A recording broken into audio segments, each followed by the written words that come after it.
are the synonyms and similar ideas? What are the keywords? What are the lexical sets? So these kind of questions, they will deepen the understanding of the poem. The child will be able to understand it well. And with that, I think we should go on for a 5 minutes break. We'll be meeting. Can we do that, Chanchal ma'am? Can we take a 5 minutes break? Because it's Yes, ten. ma'am, you can. Yes, ma'am. It's already 10:15 and we'll Yes. start the session at 10:20. Yeah, sure. Thank you so much, Chanchal Okay, ma'am. thank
So, guys, welcome back.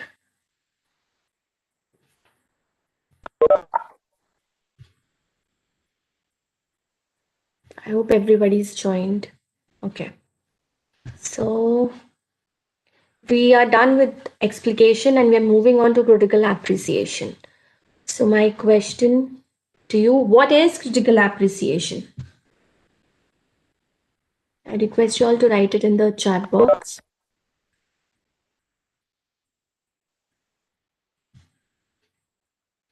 What do you understand by critical appreciation?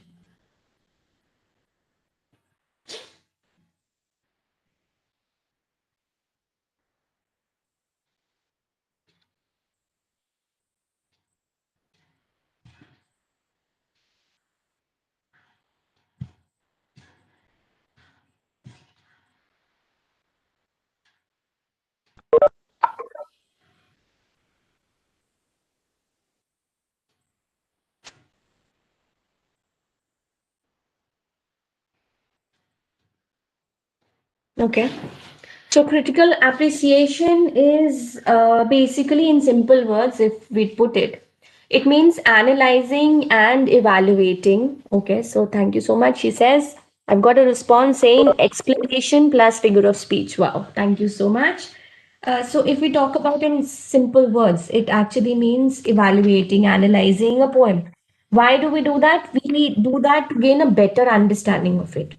We critically read the poem for the meaning of its words, rhyme scheme, figures of speech, intertextuality, its style of writing, genre, etc. And that is how we critically appreciate it. So, Shruti ma'am, wonderful response. Uh,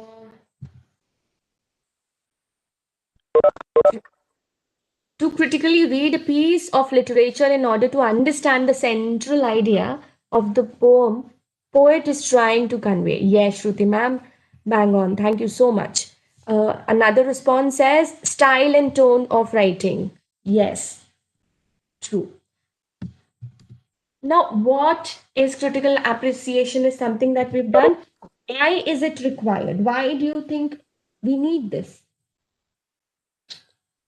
Why do we need to teach students how to critically appreciate a poem? Supriya ma'am says includes socio-political aspect as well. Yes, thank you, Supriya ma'am. Okay, thank you, Meenu ma'am. She says understanding and appreciating poem. Yes, ma'am. Thank you so much. That's what it is. To get a better understanding of it. Shruti ma'am says to gain a deeper understanding of the craft of writing. Wonderfully crafted words. Shweta ma'am says for better understanding. Yes, you guys are so right. With that, how to teach critical appreciation? How would we do that?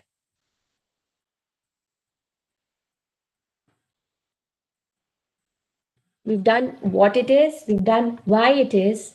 So, the what, why, and how of critical appreciation is what we're dealing with today. So, how to teach it?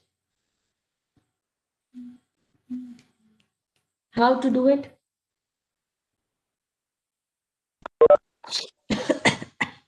Focus, yes.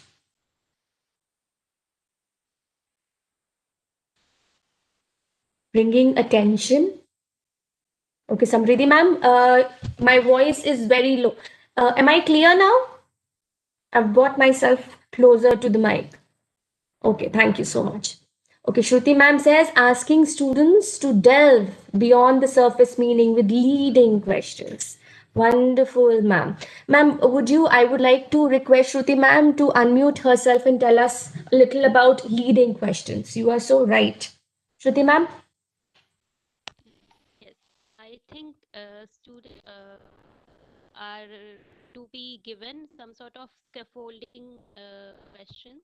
Mm-hmm. Like if we are talking about poem, we can ask central Mm-hmm. thing the poet is trying to say. When do you think this poem is?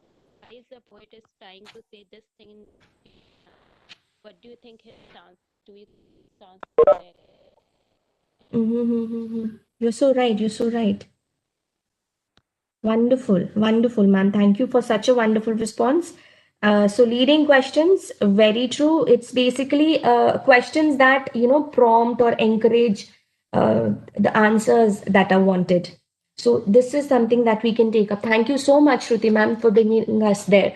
Scaffolding is always required, especially for emergent students. And later on, we can lessen the scaffolding and help them think on their own. And how, coming on to the how to teach, critical appreciation, we help them analyze, understand through leading questions, scaffolding, uh, the poem as a whole. Then we ask them to look at the elements of the poem that we did before. We've talked about elements, so we take that into the picture. And then we move on to figures of speech, the theme, etc. So let's move on to the figures of speech. These are also called as poetic devices and are something that we all are very familiar with, and we often use them in our classrooms. So we wouldn't be kind of digging deep in them, but just brushing through them, as we will focus more on the pedagogical aspect of using them. So the first one that we have is simile. Simile. And the second is metaphor. Okay, now simile, we all know it's a comparison between two distinct, different things and is indicated by the use of. Ma'am, first one is metaphor and second one is simile. Oh, you see Use that? of as or like is called simile, ma'am. Where have I put that? Oh, okay, you're giving me the answer. Yes, ma'am. You said that first one is simile, but first one is metaphor, I think. No, no, no. I am talking. You do. Can you see the figure of speech? And under that, I've written simile and the metaphor. I think you've chosen the correct figure of speech. That's what. Are you saying that? You've done the exercise that's given below. Yes, ma'am. I read the exercise. Use the correct figure of speech. Yes, ma'am. Okay, so Sorry. Nanda, you're super fast. Yes, ma'am. No, you are right, but we are both on a different page. You giving me the answer for the exercise that's down below, and I was talking about the figures of speech that's Okay. on top. The first figure of speech that you see is simile, and the second figure of speech that you see is metaphor. So I was talking about simile. Simile is basically a comparison of different things, and it's indicated by the use of words like and as. So as just as fair. This is from the road not taken. This is My an example. love is like a red, red rose. Wow. Is it? Famous example, ma'am. Oh Yes, wow. ma'am. Thank you so much, ma'am. Metaphor. Now, metaphor is a figure of speech in which a term is applied to something to which it is not literally applicable in order to suggest a resemblance. So, an example is taken from fog on little cat feet. We do not, relate or, kind of apply cat feet to fog, and this is something that makes it a metaphor. So in trees with a bark, and it says leprous hide. So again, this is a metaphor, and since both of these, they both compare and both are widely used by writers to make their text more interesting. So activities that help our students identify them will these kind of activities should be conducted, and more practice can be given through them. So a little example is given down below. This is a question that choose the correct figure of speech, something that Sunanda ma'am has already done. So the first one, his garden was a jungle of weeds. What is the answer? Is it a simile or a metaphor? Sonal ma'am, are you able to hear me out loud now? Am I audible now? Sonal ma'am? Yes, Okay, thank you. Yeah, so Sunanda ma'am, his garden was a jungle of weeds. ma'am. It is metaphor. Yes, it is metaphor. Thank you. Satyavati ma'am also says metaphor. Yes. Savita ma'am, right. First is metaphor and the second one is simile. Thank you so much. With that, let's move on to the next slide, which again talks about simile and the metaphor. This is an activity that can be taken up in the class, and we can have such cards, and we can cut them up, and we can ask the students to place them in the right cup. So the first cup is simile and the second cup is metaphor. So we can ask them to kind of sort them. So this can be a sorting activity. We can even create a board game out of it. That also is really interesting. It interests a lot. So making them understand the difference and giving them sorting activities, board activities, other activities, or worksheets will develop that, builds that foundation that is really required. Uh, the third one is repetition. Now, what is repetition? Anybody? Alliteration, Repetition? Yes. alliteration. Alliteration is different. There is a difference between repetition and alliteration, a slight difference. So repetition, okay, so I'll go. Repetition is of, single words or phrases or lines and sometimes even whole stanzas at intervals to create musical effort. This emphasizes a point to draw the reader's attention or lend unity to a piece. This is why repetition is used. So, an example would be, say, from the poem Wind, crumbling is constantly repeated. Crumbling houses, crumbling this, crumbling that. So, crumbling is repeated, so that becomes a repetition. Whereas alliteration is the use of the same letter. So, the important point to remember is same letter or sound at the beginning of the words are repeated. Okay, so very famous example would be tongue twisters that we do, or from the snake burning bowl. So the burr is repeated, so this becomes an alliteration. And she sells seashells on the seashore. This, most of the tongue twisters, all the tongue twisters, any tongue twister you take up, it is an alliteration. The fifth one is rhyme scheme. Now, rhyme scheme, what is it? It is a deliberate pattern of lines that rhyme with other lines in a poem or a stanza. The rhyme scheme or pattern can be identified by giving ending words that rhyme with each other, each over the same letter. So, rhyme scheme is something that we generally take up in our classes. And personification. Now, what is personification? This is the attribution of personal nature or human character to something that is non human, or representation of an abstract quality in human form. So personification is used to help the reader create a clearer mental picture of the scene or object being described. So because it was grassy and wanted where, this is taken from the road not taken. Next is oxymoron. So what do you think an oxymoron is? Ma'am, sounds like sound of snake. Mm-hmm. Yes. Ma'am, a pair of It words is which mean opposite to each other. oxymoron. Okay. Yes. Ma'am, you have heard of onomatopoeia? That was onomatopoeia. Mm, Oxymoron is opposite word. yes. Oxymoron, combination of two words that together express a contradictory or opposite meaning. This device is often used for emphasis, to create pressure, sarcasm, or kind of to create a humor, is what this is used for. So in oxymoron, so an example that we have is heavy lightness, oh loving hate. Open secret is also commonly used, ma'am. Mm-hmm. Yes, ma'am. Ma'am, What? Open secret. Sorry, ma'am. There was some disturbance in the connection, I guess. So can you repeat, ma'am, please? Ma'am, it's open secret. Open secret. Wow. Thank you so much. Yes, that's such a good example. Okay, so what is happening with the PPT is if I've put any image, the image pops up first and then comes the letters. So that is what confused some participants, I think. See, this image that I've put up here is for imagery. But because the PPT is such that it shows the images first and then it moves on to the um, writing part. So sorry. Oxymoron, opposite was this is for imagery. So what do you think imagery is? Okay, so Ritesh sir says ethically unethical is also an oxymoron. Yes, sir. Very true. Thank you, Ritesh sir. So any light on what imagery is?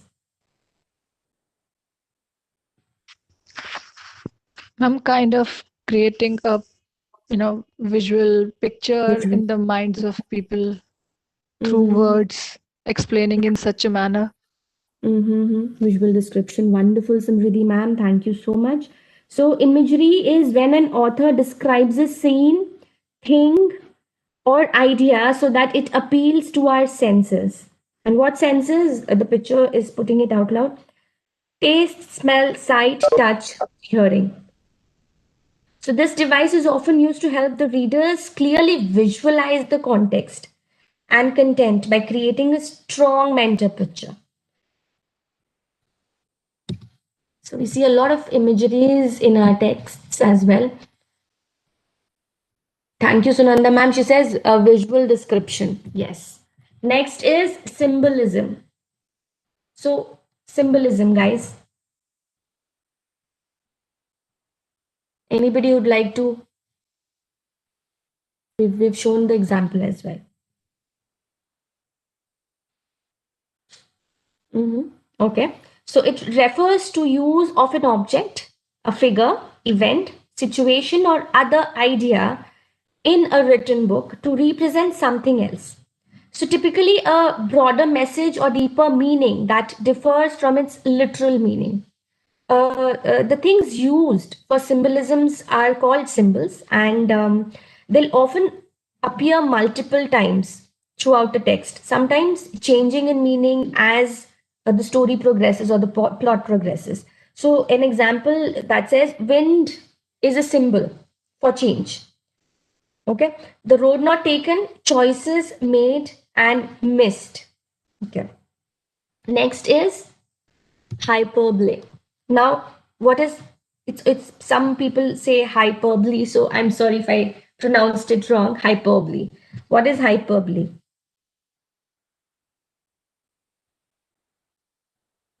Ma'am, it is exaggeration of the Exaggeration, ma'am. Yeah, and we all love it and so in much. Hindi it is called Atishyokti. Wow. Yes, yes. Sunanda ma'am, thank you so much. Thank you, Ritesh sir. Exaggeration. Thank you, Shweta ma'am. You say exaggeration. And thank you, exaggeration. Yes, exaggeration it is.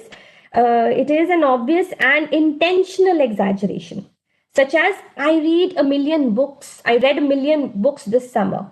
So I think Meenu ma'am will be able to understand this is an hyperbole because nobody can read a million books. And this literary device is often used for dramatic or comedic effect because a person like me, especially, we do not kind of get that much of time for leisure activities and reading a book in the summer. Meenu ma'am, what do you think? If I say I read a book in summer, will that be a hyperbole?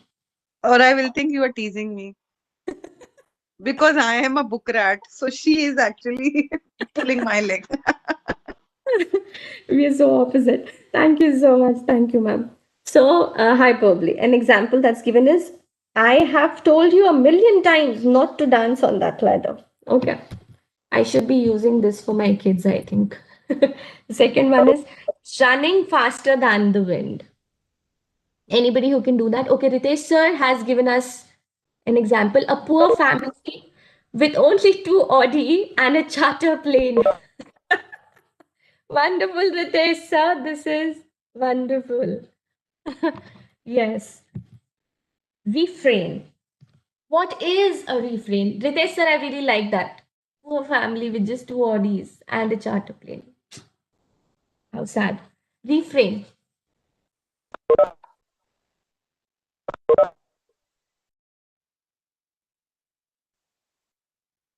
Repetition of a line. Yes. Yes. Or stanza. Okay. Thank you so much for that response. So refrain, it's basically repetition of phrases, line, or group of lines. and they are repeated at intervals throughout the poem. This is something that we should do because in poems like The Duck and the Kangaroo, said the duck to the kangaroo, this is repeated multiple times. So we can make them understand what a refrain is, what repetition is, and what alliteration is. This will help them understand similar, very, very similar poetic devices in a better manner, and they'll be able to pinpoint as to what poetical device or which figure of speech goes where. Suggested strategies. I request Ritesh sir to unmute and please read this out loud for all of us. Okay, ma'am. The first point is read the poem out loud with proper stress, intonation to help the children get the feel of the poem. Second one is instead of paraphrasing the poem line by line, help them to get at the meaning, theme, concept themselves by helping them to discover the imagery or symbolism used. Next one is draw parallels from the mother tongue. Next one, use drawings, pictures, allusions to clarify concepts. Next one is give proper background information on the poem wherever relevant. Next is explain common poetic devices. Next one is help the students to find examples from the poems. Next one, help them to understand rhyme scheme. Next one is for revision, tell them to make a table along the following lines. Wow, thank you so much, Ritesh sir. So, as sir read, this is very self-explanatory, and we've put it in point form here. So, this says for revision, tell them to make a table along the following lines. So, let's see what the table is. So, if we have taken a poem like On Killing a Tree, we give them this kind of a table. So, Ritesh sir, can you read this, please? If you can read this aloud as well. Okay, ma'am. Understanding the text through knowledge, rating table, post rating. Uh, 1 second. Yes, thank you, The sir. first word or phrase is Zab, Mm-hmm. and the headers. I know the word or phrase. It means it is saying yes. The word or phrase looks familiar. Yes. I do not know this word or phrase. Yes. New information from the text. How should I read it? Sudden Yeah, rough yeah. glow. Okay. Please. Mm-hmm. Next word or phrase is leprosite. Mm-hmm. And the pointers are I know this word or phrase. No. The word or phrase looks familiar. No. I do not know this word or phrase. No. New information from the text is discolored bark. Thank you so much, Ritesh sir. Now we know you do not know the meaning of leproside. Yes, Ritesh sir? Ma'am, I know it. Ritesh? I know this is just a joke. Just kidding along. So thank you, Ritesh sir, such a great read. As you can all see, you give them this sort of a table, or you can give them a KWL chart which says what I know, what I have learned, what I would like to know. So these kind of charts actually help them understand. Okay, this is something that I know. This looks a little familiar, and I do not know this word or phrase, but I have learnt it now. And once they make a mental note of it and put it on paper, this is what will happen when they read further. Every time they read a new word, they'll try to, relate it to their previous knowledge and put it there. Or, okay, this is what I need to know. So they'll have that habit of going back to the dictionary, looking for the meaning of the word and coming back and putting it on paper. So these activities are not only interesting, but they also develop habit of learning and try to increase their word bank as well. Sorry. Yeah. So okay, I skipped it again. Literary devices. So Priya ma'am, Tanvi ma'am, or Shruti ma'am, any one of y'all, if you can read, please. If you can. Yes, ma'am, I'll read literary devices. Number one, no rhyme scheme is there in the poem. It is written in three verses. There is no rhyme or rhythm. Number two, metaphor, indirect comparison. Leprous hide. The uneven color of the surface of the trunk of a tree is compared to the skin of a person suffering from leprosy. Bleeding bark. The sap coming out of tree where it is cut is compared to the bleeding from the wound in a human's body. Number three, alliteration. repetition of a consonant sound in two or more closely placed words, bleeding bark, B sound, white and wet, W sound. Number 4, repetition. A word or sentence is repeated to lay emphasis on it. Pulled out is repeated. Personification. The poet portrays the tree as human being throughout the poem. Bleeding bark. The wounded bark is represented as bleeding. Thank you so much, Supriya ma'am. You were amazing. Thank you so much. Now, that poem that we showed 2 slides back, from there, we've taken these literary devices, and this is what has been put in point form. Again, something that can be taken up. Now, what else can we do? That was a poetical analysis. Now, uh, this is again a spin wheel. You can turn it into a spin wheel from the slide that were shown in the previous classes. The first one says, what is another title you could give this poem? So say if the previous poem that we're talking about on killing a tree. This was on killing a tree. This is on killing a tree. And if this is again on the same poem, so Supriya ma'am, if you can tell me what is another title you could give this poem? Any title would do. Uh, a sick tree or tree or environment in the times of humans. I don't know. Thank you so much. And if this poem is inspired a movie, what type of a movie would it be? A comedy, drama, or action? Aruna ma'am, Tanvi ma'am, anybody? Drama. Drama. Okay. If this poem were put to music, what instrument would be used and why? Okay, we've got another response saying dramatic. Thank you so much. If this poem were put to music, what instrument would be used and why? Violin. Oh, wow, that's an interesting choice. Any other choices? What would you like to use? Ma'am, a violin or a piano. A piano. Yes, thank you so much. Okay, what is the mood of the poem?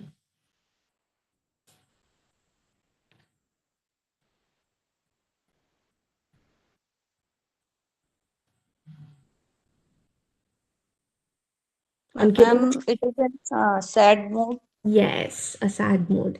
Why do you think the author wrote this poem? This is again a question that can be asked. If the poem were a color, what color would it be and why? Any color choices? Thank you, Savita ma'am. She said sad. Okay, any color choices? Savita ma'am, what color would you choose? If the poem were a color, what color would it be? Ma'am, grey color. And why? Ma'am, grey color because it is a symbol of sadness. Okay, fine. So you think gray, you related to sadness. This, okay. Okay. Black color, ma'am. Black, okay. Black to sadness, okay. What do you visualize when you read this poem? Anything that you visualize when you read this? Again, this can be put up, these questions can be asked. And then the last one says, what do you think the author, why do you think the author chose to rhyme or not rhyme this poem? So if it rhymes, you can ask them why. And if it doesn't, you can ask them again, why? Why do you think he chose not to rhyme it? This is an interesting activity again. I request you all see this basically is Because an it is not a lyric poem. yes, ma'am. It is not a lyric poem because the tone is not happy. Oh, wow. And free verse is also used in modern poetry, ma'am. Rhyming is not very much emphasized, as we can see in T.S. Eliot also, the West End. Yes. Yeah.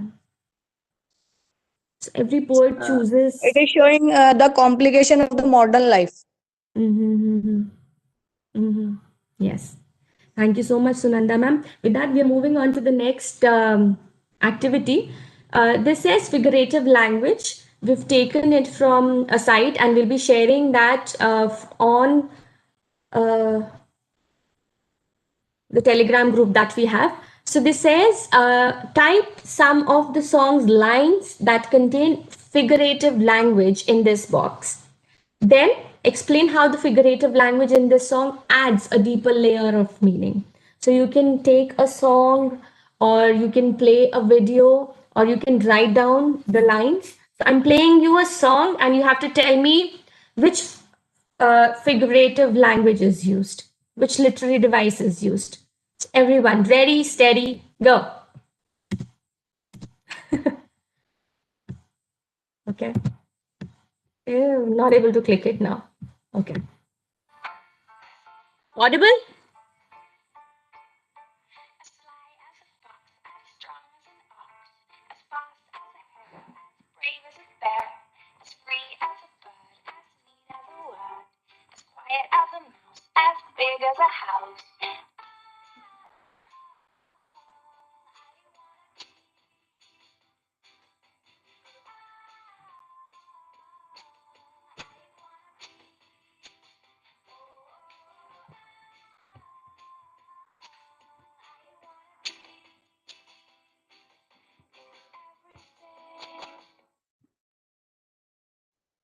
Yes, Samriddhi ma'am, you're right.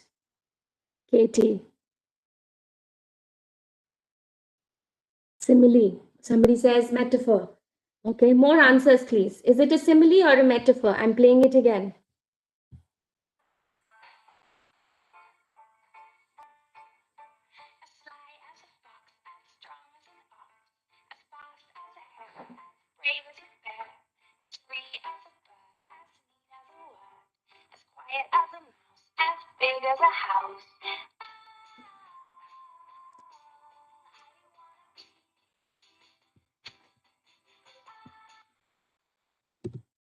Okay, so Shweta ma'am says simile, Tarandeep Kaur ma'am says simile. More answers, please. More answers, please. Shruti ma'am, yes, simile. Savita ma'am says simile. Sangeeta ma'am says simile. Sudhir Singh sir says simile.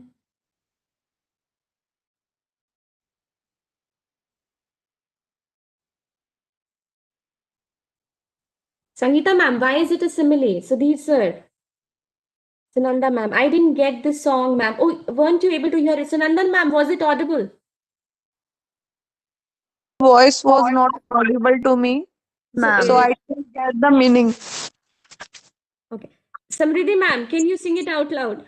She was the first one to identify where the song is from. No, ma'am, not such a good singer. No, just one line. It's such a great नहीं ma'am song. सच में याद नहीं है. You feel like dancing? Didn't you feel like dancing hearing this song, Samriddhi ma'am? I'm more like a dancer, ma'am, not a Ah, singer. see? It actually feel like tapping our legs to the song.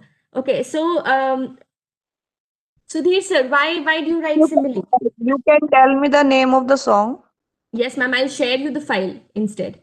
That'll Okay. be, yeah. So, Sudhir sir, Ritu ma'am, Supriya ma'am, anyone, please unmute. And why do you say simile? Because when the child answers right in our class, we always and always have to ask them why. So, why do you think it's a simile? Anybody can unmute and tell us. Shruti ma'am, Tarundeep ma'am. Yes. What I could heard is big as a house or big as a Yeah. box, something like that. So Yes. I picked up this as, so I thought Yeah. it must be family. Yes, it is. Because you see that as, and it's out loud that whenever you see words like as, it is a simile and there is a comparison that's made. So it is a simile. Thank you so much. Let's move on to the next one. These again are organizers, and these are great sites that you can go on Pinterest and look for. They have very good poem analysis, and you can give them the poem and ask them to analyze it or give them these organizers, and they would love to color it, fill it, and write about that particular poem. So, and these are all free on Pinterest, so you can all go there and explore. So, some ways to encourage students to write a poem. We've talked about what a poem is and elements of it, critical analysis. We've gotten deep into it as to how we go about teaching it, literary devices that we have to use, understand the deeper meaning, the layered meaning, the essence of the poem. After that has been established, why not encourage our students to write a poem? Because whenever we ask them to write a poem, it's a little difficult for them to pen it on. So, diamante, acrostic poem, shape poem, and color poem. These four things are something that we are sharing with you all as to how we can go about it.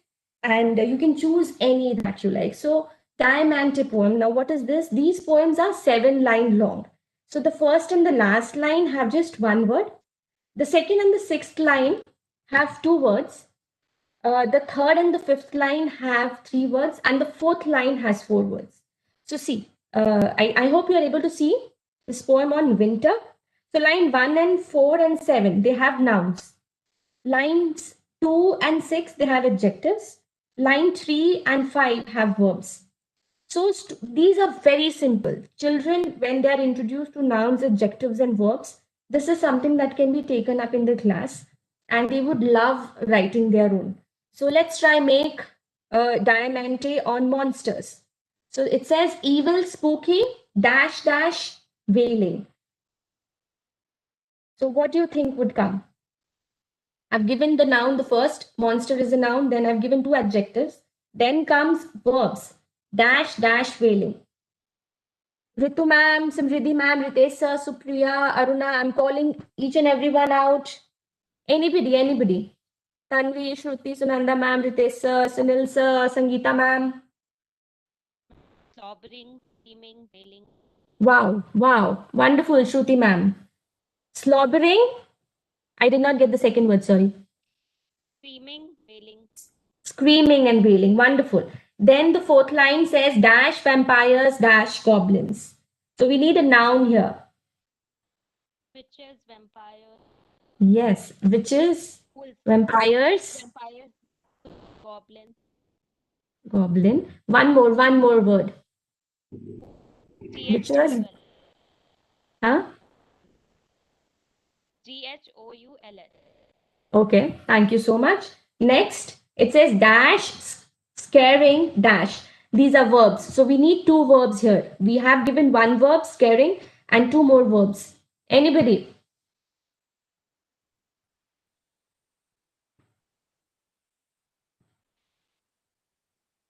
Okay, so 2 verbs for monsters.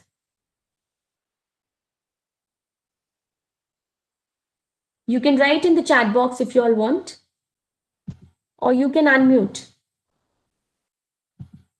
Okay, so we have frowning. Yes, thank you so much. One more word is what we need. Yes? Screeching. Pitching? Screeching. Screeching. If I've heard that right. Am I right? Shruti ma'am, you said screeching, right? Yes. Okay, thank you so much. That's such a wonderful word. You are so good at this. Creepy and dash. Okay, one more word we want here. We want an adjective. Guys, quickly. Supriya ma'am says terrifying. Creepy, terrifying. Yes. Ugly. Thank you, Sunil sir. Yes, and that makes our poem. Let's move on to the shape poem. Now, as you can see, you can give them a task to like write a shape poem on any of the following. So this one is on stars, and because it's on stars, it's written like stars. So you can give them something like this to write on snails, kite, snake, flower, rainbow, banana, toothpaste, etc. Anything, and then they can go wild and write the way they like. But the shape should be of that particular title that you've given them, the topic that you. Next is color poem. We also have acrostics. I not able to see the picture, but anyways, now what acrostic poems are? They are really interesting. An acrostic poem, it uses the letters of a topical word to start the line for the poem. So, for example, if I have to write a poem on, say, mom, M-O-M, mom. So I can, start by M, and then it says, my mornings are blessed.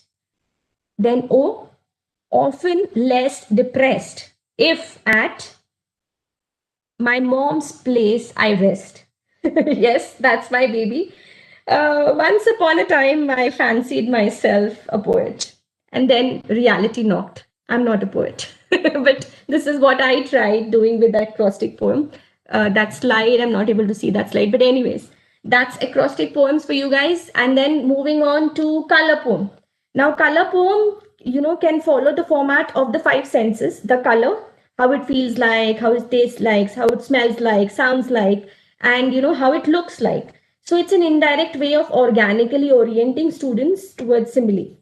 We will be, doing, some more examples will be shared with you. And this is an example. It says gray. So gray is the playground just before lunchtime. Gray is the frog as it swirls around the houses. Gray is the color of the shells lying on the beach in winter, etc., etc. So you can give a task like use a Y chart, or Y chart is again, it's like an organizer where you can put down your feelings as to how do you feel like, how does it taste like, how does it smell like, and then you can make a poem of your own, or you can just ask them to kind of write in the format that's given, like the gray poem. So you choose colors, how it feels, looks, sounds. Then you write a color poem using metaphors, not the words directly, from the Y charts, the organizer that they have created. So my color poem, this will look like, I like the color. Any color, guys. Let's fill this up. I like the color. Which color do you like? Red. Red. Okay, I like the color red. It's Feels the like color of passion. Excites me. wonderful. I think I think dash. Everyone should wear red. Meenu ma'am loves the color red. I love it too. It reminds me dash. How hot could you look? Yes, I love dash.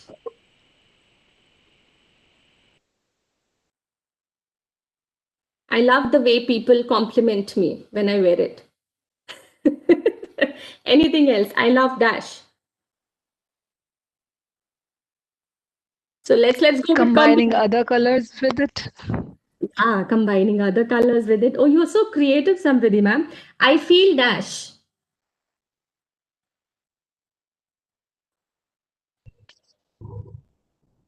I look best in it. Yeah, and I feel amazing because I get so many compliments in it. I know dash. I have a lot of reds, but still end up buying red. All the colors are beautiful, and I should not stick just to one. Oh, wow, that's amazing. But that's anybody. This is a challenge thrown especially to the boys of this class. You have to recite the entire poem in one breath. If anybody can do that. Challenge thrown. Who can read it in one breath? We are like Yeah. overshooting time. Just have a look at the time. 2 minutes. It's 11:04. I just need 2 minutes. Thank you so much for reminding me, Meenu ma'am. So, open challenge, guys. Ma'am, I can try it. Yeah, please do. Patty Botter bought some butter, but she said the butter's bitter. If I put it in my batter, it will make my batter bitter. But a bit of butter, that would make my batter better. Wow. So she bought a bit of butter, better than her bitter butter, and she put it in her batter, and the batter was not bitter.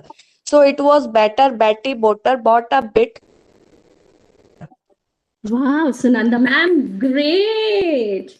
Ma'am, I Amazing. have become expert in uh, in the Tongue uh, twisters. tongue twisters. Yes. Wow. Should we call Ritesh sir, Sunil sir to try it? Yes, Ritesh sir, Sunil sir, would you like to try? It's an open challenge thrown. Challenge denied.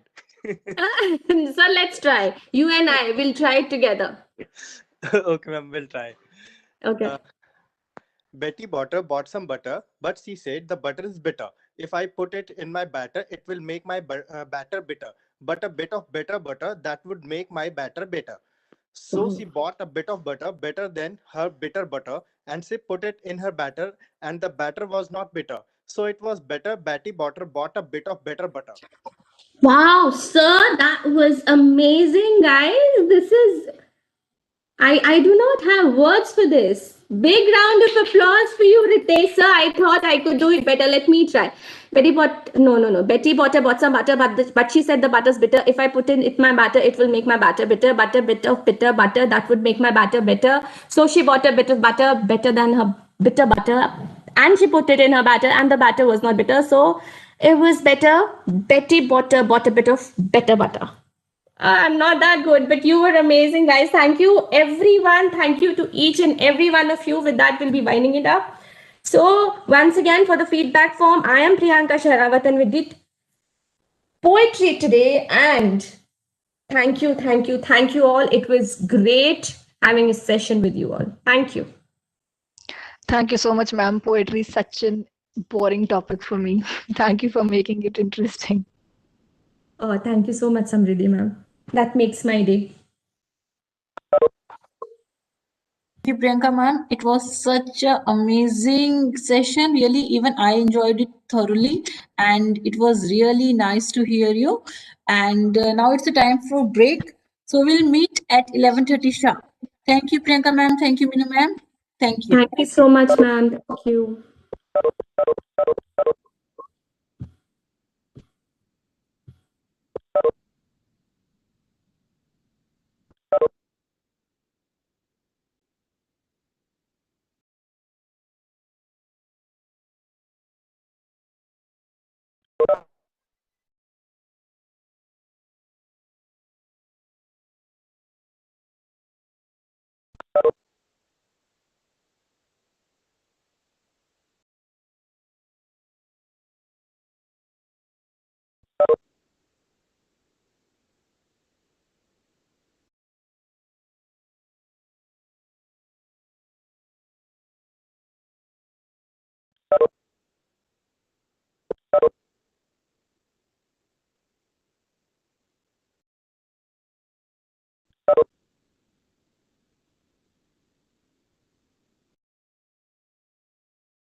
सारे आटे तो ऐसे ऐसा फूट फूट हो गया है। मैं bandage का वो ये और भिजवा दूंगी। मैं तो ऑफिस से ले लियो कभी।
So welcome back, all of you. Now we have with us Miss Sonia Bahel, and she will be taking your session on grammar. Welcome, Sonia ma'am. Am I audible, ma'am? Sonia ma'am? Yes, ma'am. Yes, ma'am. So, Sonia ma'am, Priyanka ma'am has not joined us yet. Never mind, ma'am. I'll start So it you will off. be able to handle it? Yeah, you Yes, can yes. start the session. So over to you, Sonia ma'am. Thank you, ma'am. Thank you so much. Good morning. Good morning, Good ma'am. morning. Good morning, ma'am. All ready? As you had already told me that you all wanted more to do with tenses and things like that, I've tried to get something accordingly. Let's hope you all enjoy the session.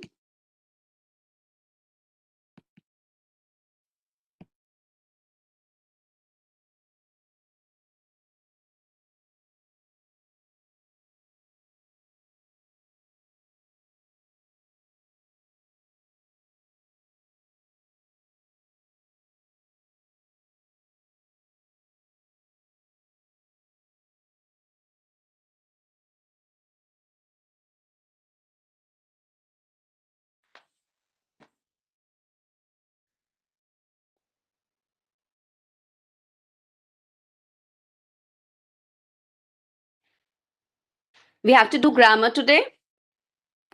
So, grammar is a set of rules determining how sentences are framed. We all know this. Now, why do we have grammar? To express oneself properly, both in speaking as well as in writing. One should be mindful of grammar rules. Grammatical accuracy makes our expression legible, lucid, and comprehensible to our audience.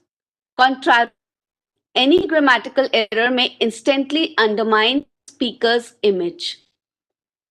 Hence, it is important to dot one's I's and cross one's T's. Isn't it?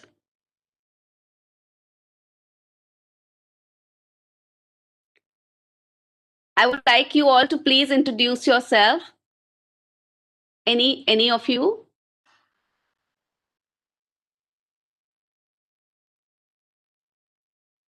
Ritu,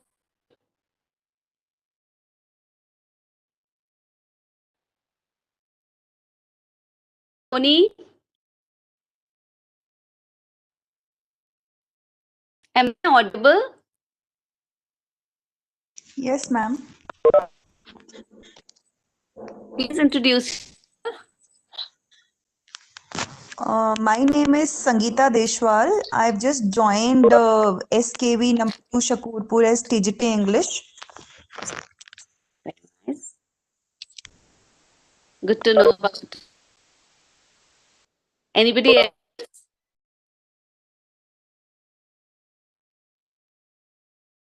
Savita, you just joined.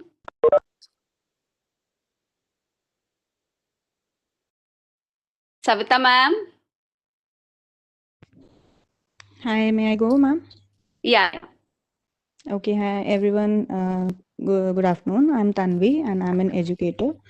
I'm currently in Ambedkar Nagar School and I'm a happy-go-lucky person. So, Very nice. okay. Anybody else?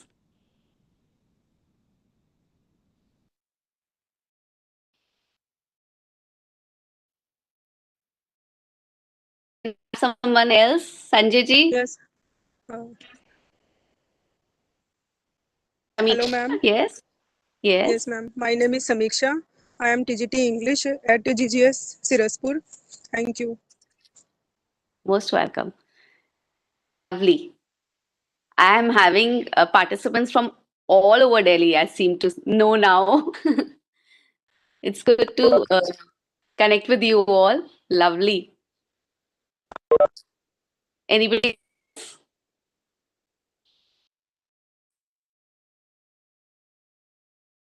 No one?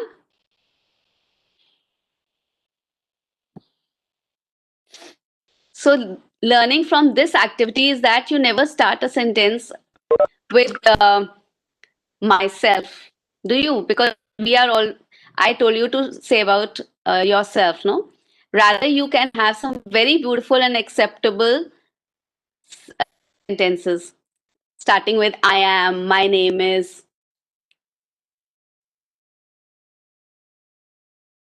Ma'am, with myself, that is a reflexive pronoun, Yeah, and it is used whenever we emphasize something like I cut myself. Yeah, I. Hello,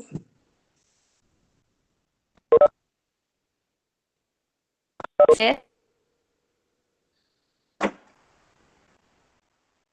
ma'am. That's all. Thank you.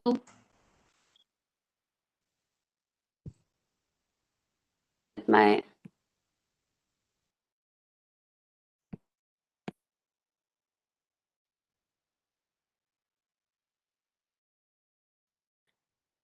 how exactly do we start English grammar? We have basic parts of speech like noun, pronoun, verb, adverb, adjective, conjunction, preposition, interjection. I think all we all know exactly how these are interconnected. Can one of you speak on this? How are they These are related to each other? parts of speech. Yes. How are they related to each other? Ma'am, pronoun is related to noun as it Hmm. is used in the place of noun. Yes, Verb is also connected as it is used with noun or pronoun. definitely. Otherwise, the noun and pronoun don't make sense unless we have some verb. Yes, ma'am. And adverb, Adverb is also connected with verb as it qualifies the verb. yes. And what does the adjective do? Adjective qualifies the noun and it can, yes, it qualifies the noun or pronoun. Yes.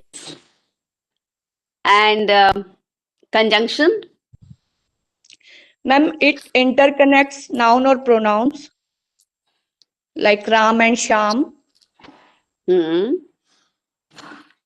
but is also used. yes. There are lots and lots of conjunctions. Yes, ma'am. Hmm.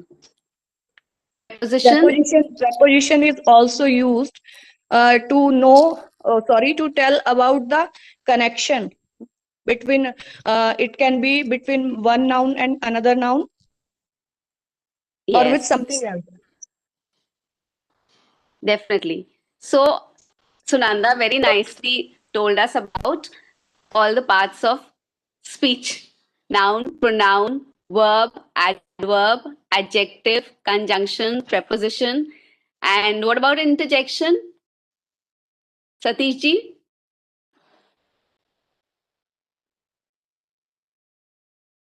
Satish ji?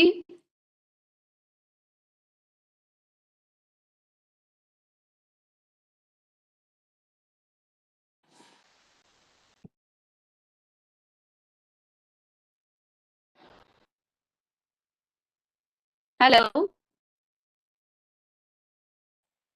When do we use interjection? Ma'am, Whenever we interjections are are, surprised or we are happy, yeah, expressions. Very good. excitement or whatever it is.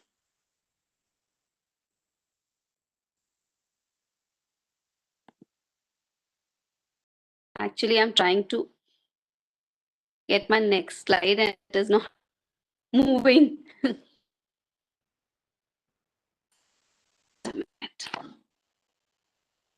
Yes.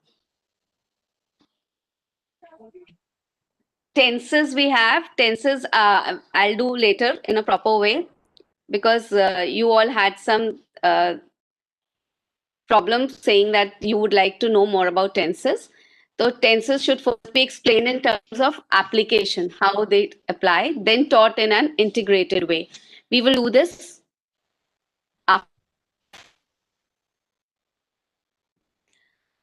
Did or had done. You tell me which one is right. I did my job well or I had done my job well.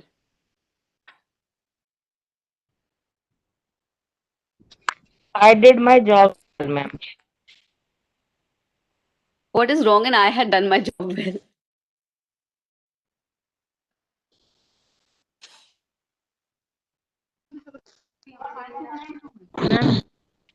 Ma'am, it's also right, I think. Recent done action and past of past. Yes. Satish sir, Yeah, ma'am. I went to my place or I had gone to my place. I think according to tenses, both the sentences are correct. I went to my place is past indifferent and I had gone to my place is past perfect. Yes. Lord Ram lived in Ayodhya. Lord Ram had lived in Ayodhya. Incorrect, don't they?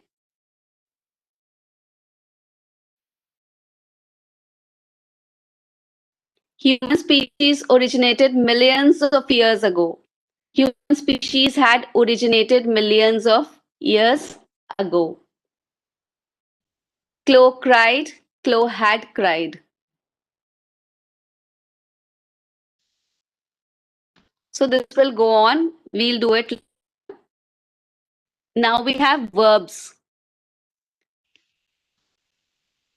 Difference between regular and irregular verb. Yes, ma'am. Please. Ma'am, regular verbs are those that frame their past and past participle by adding ed or t to the last of the word, like uh, uh, play, played, played. And irregular are those that frame their past and participle in a different manner, like write, wrote, written. The past and past participle are different from the present verb. Yes. Very good. And main and helping verb. Main verbs are those that represent an action, like eating, reading. And helping verbs are those that help in the framing of the tenses and the sentences. Definitely. Anybody else would like to speak? Transitive and intransitive verbs? Yes, ma'am. Yes, please. Transitive are those verbs that take an object after it, and intransitive are those that don't require an object after them. Definitely. And modal verbs? Like can, could, may, might. These are the modal verbs. Finite and non-finite verbs? Those verbs that change according to the person and subject are finite, and those that don't change according to the person and subject are non-finite. Very good. You seem to have a lot of knowledge.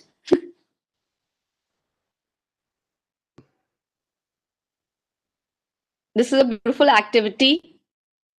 Either dash or dash.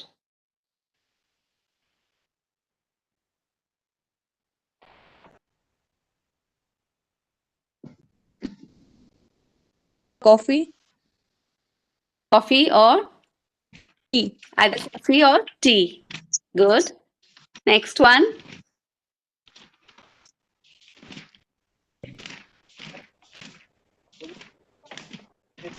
Yes, Ritu.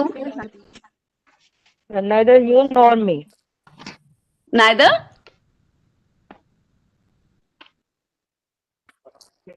Okay. As well as Both the subjects are concerned. Sorry, I couldn't get you. The subjects are concerned as well as Ram as well as Syam. Okay, good. You, Shikha, and I. 231. 231. That is Shikha, No, ma'am. I, For, and you. second person, third person, and then first person. Okay. The director and principal of the school is or are coming. Is Is. is because both Because are both the the person are same. same. Okay. If both I'm going to school. is R is used. Sorry, I could not get you. Yes, Ritu ma'am.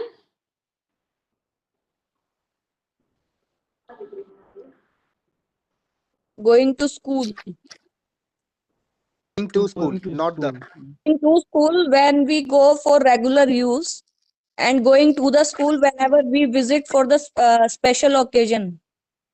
Ma'am, when Okay. we go to school for a secondary purpose, then we use the I am going to the school. If we are going there for the primary purpose, then we can't use the here. Very nice. Very well explained. Then we have the pronoun table. First person pronoun, I and we, objective form, me and us, and possessive form, my and our.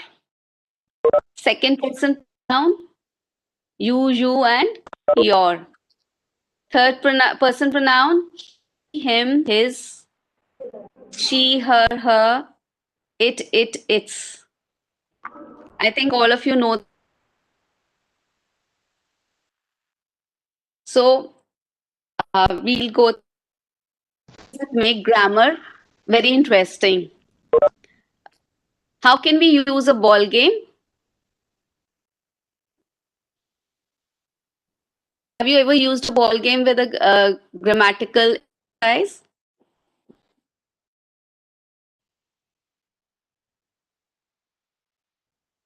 Have you used?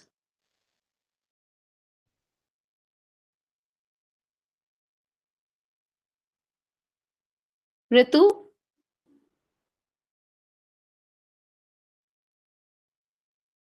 Not used it, but I know about this. Please tell everyone. Then, we can play music for this game, and we Hmm. can use any object like ball or something else. Okay, like And passing the parcel? yes, ma'am. Yes, ma'am. Like passing a parcel, yeah, we can Passing do the that. parcel. And when the music stops, that person has to give the Speak or answer. do any activity. Okay. And ball game can be used like we have a ball and we throw it to somebody, Yes, ma'am. and that person has to speak up or give Yes, the ma'am. answer. And pick and tell. This is easy. We have lots of chits made. Yes, ma'am. We keep it in a bowl, and the child has to pick and then Pick tell one the out. answer. Yes, ma'am. This can be done in that same sort like we did the playing the music thing. No? Yes, ma'am. They have a box, and you can keep on rotating the box. And when the music stops, that person can pick up a chit and see what has to be done. So include this activity in making grammar fun for the children.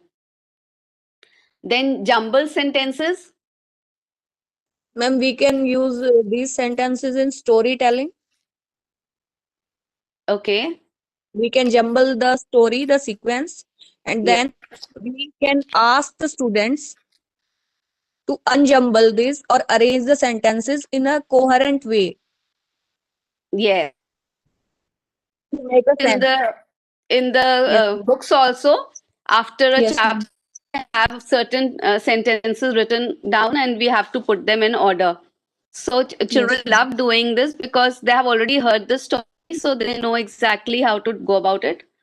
And the one who does, you make the groups, and the one group which does it faster than the rest can be, acclaimed and clapped around or something. You can give them a prize sort of a thing, like a clap for the children who have done first. So they really enjoy it. Similarly, scrambled paragraph. Scrambled paragraph is also Ma'am, it jumbled is sentence. same, but there are paragraphs. Yes. They are not in a proper order, and we have to Put them. put them in a proper way so that it will be meaningful. Yes. So there are lots of activities which we can, do it. And what about story time? It is an advanced level activity which is done generally in class 9th and 10th. You can ask them to And give we you. can ask them to concoct a story. Yes. They can have their own ideas, and we can ask any student to say any sentence or to start a story, and we can ask then we can ask the another student to complete it. Yeah, we can have the whole class completed. Yes, ma'am, involved in it. Turn by turn, they keep on adding one sentence to it, and in the end, Yes, it ma'am. comes out in a very nice way, and then we can reflect on it, that what we have come up with. Notebook. Yes. So that way, children lose inhibitions and they start speaking also. And but it is done at a later stage, like 9th and 10th only. Initially, in class 6th and 7th, children are not able to do this. Then we have circuit activity. तुम call करके किसी और दिन आ जाना बेटे, अभी मैं notebook नहीं चेक कर रहा हूँ क्योंकि अभी तुम फिर साथ के साथ लेकर जाओगे, मेरा ये इनकम्प्लीट रह जाएगा, ठीक है? We have a circuit activity. Do you know what is done in a circuit activity?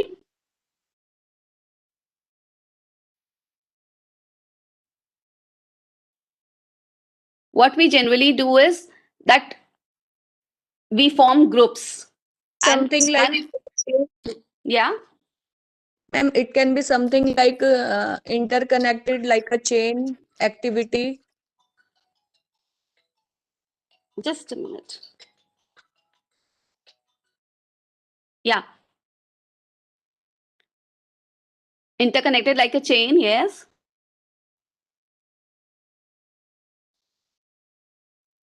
Generally, what we do is in a circuit activity, we have already formed few groups, like 5 groups are there. Then one person from each group solves one question, and another person, the second person from each group goes and forms another group, and they solve another question. That way, it's like 5 questions solved, and then they come together, and they can exchange and they can explain to each other what went out in the group for the question 1, question 2, question 3, question 4, question 5.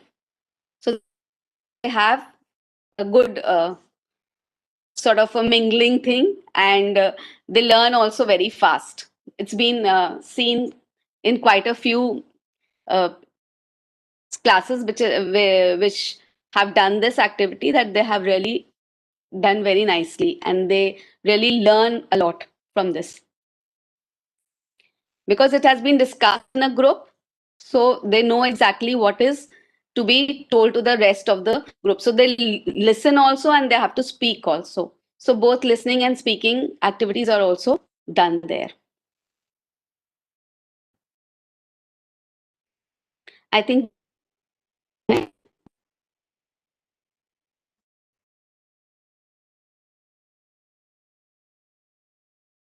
I'll PPT pens.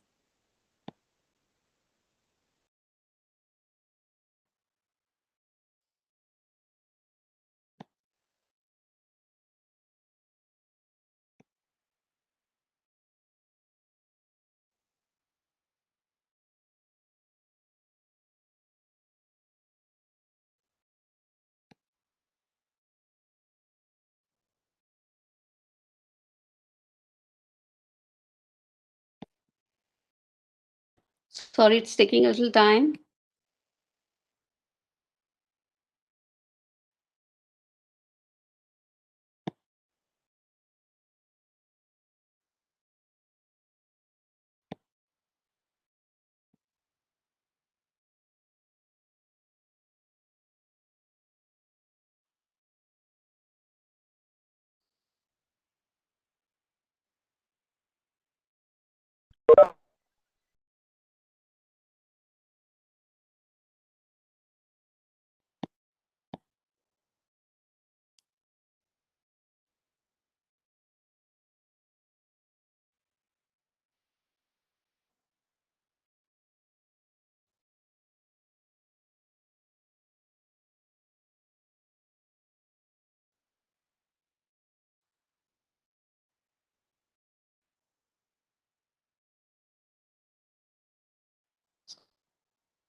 I'll get my son to do this. In the meantime, I'll just explain it to you.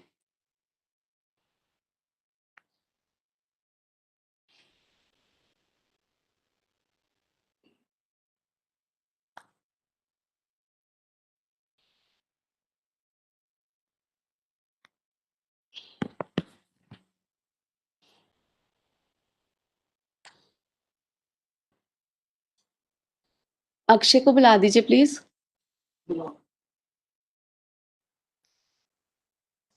I wanted to show you a PPT on tense. My son is coming. I don't know exactly opening right now. So I will just speak in the meantime. What tense? Tense is a grammatical category which is marked by verb, inflection, and expresses when an event on action happens in the flow of time. Tenses play a crucial role at English. Please, इसमें लगा दो.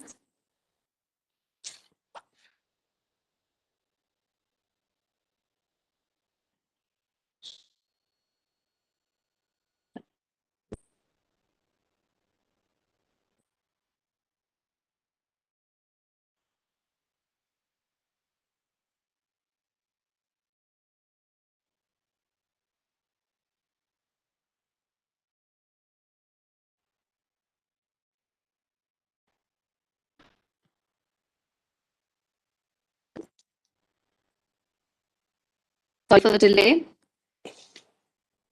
Everybody had told me that they wanted more clarity on a tense.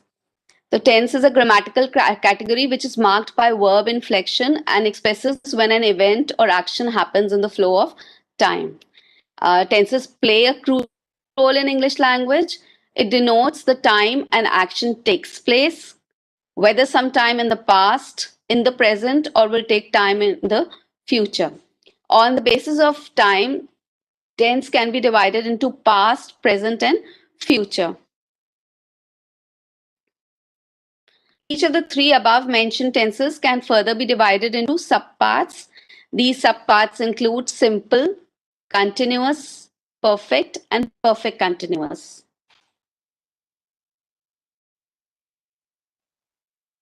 Simple past tense, as we all know, the rule is subject plus V2 plus object.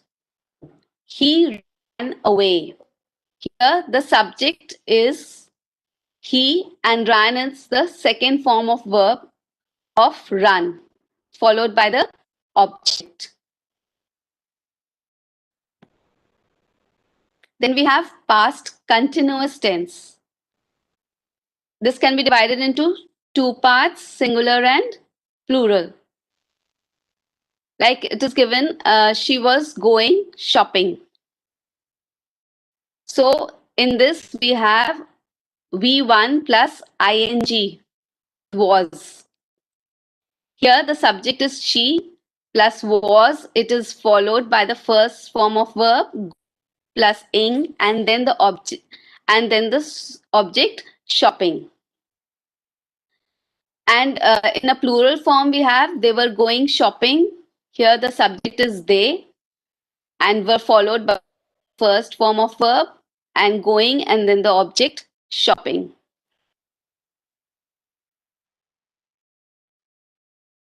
Then we have past perfect tense. We have to do these tenses with our students.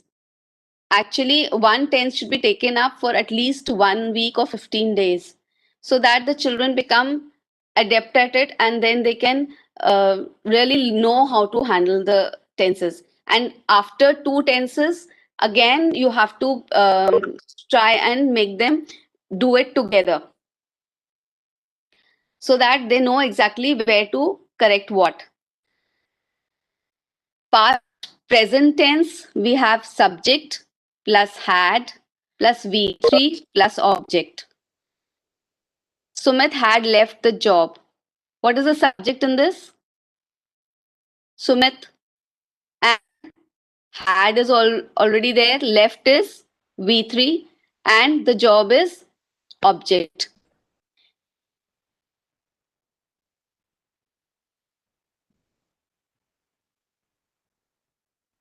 We have past perfect continuous tense. In this, because it is perfect continuous, we have had been plus V1 plus ing and the object. Like they had been preparing for their performance for 2 months. The subject is they plus had been by preparing, which is the first form of verb V1 of prepare, and then the object.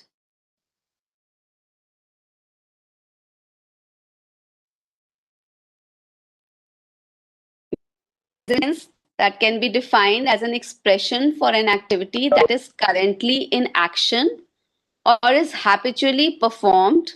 It is used for a state that generally exists or is currently ongoing. Whatever.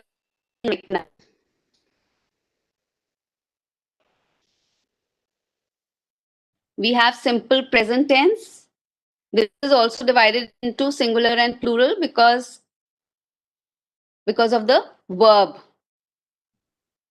Subject is the girl sings a song. Subject is, please can somebody tell me? The girl is the subject. Yes. And V1 is? Sings is the V1 plus SEIS. Object is song. No? Awesome. And in plural, what do we have?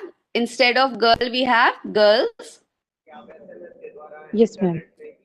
V1 is again sing instead of sings, and object a song. Yes, ma'am.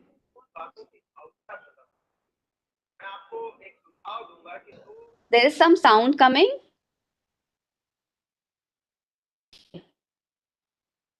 Present continuous tense. Subject plus is plus am or are plus verb, first form of verb plus ing plus object. She is eating food. What else can we have here? In present continuous tense, what else can we have as an example?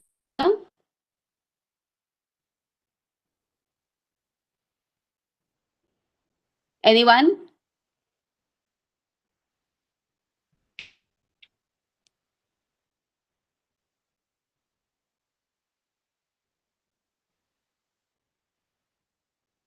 No.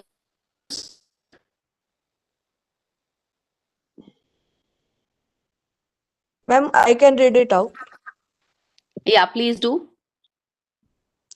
Present continuous tense. Rule is subject plus is or am or are plus V1, that is first form of verb, plus ing plus object. Example is she is eating food. Here the subject is she followed by is. The first form of verb, that is V1, here is eat, and ing has been added to it followed by the object food.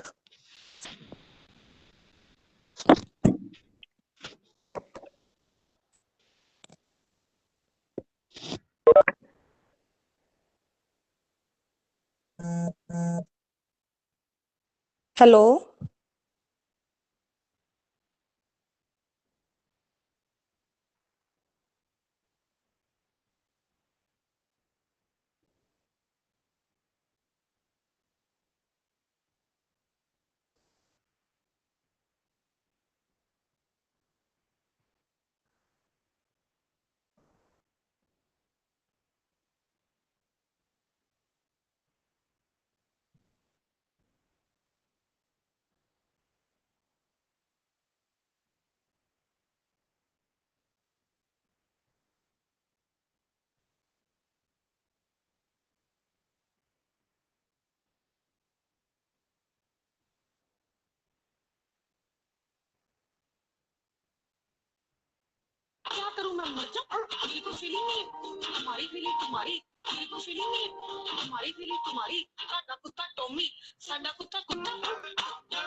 Hello, actually there is some problem I feel.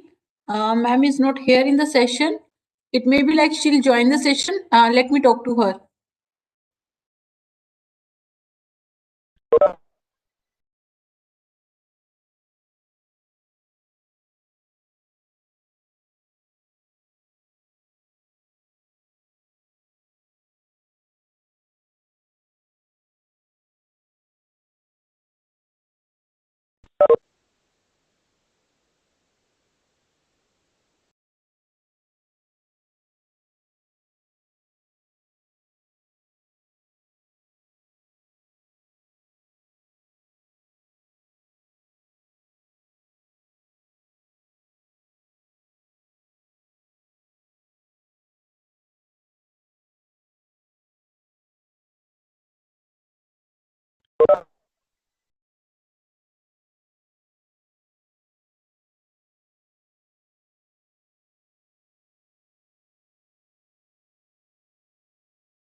There is no sound.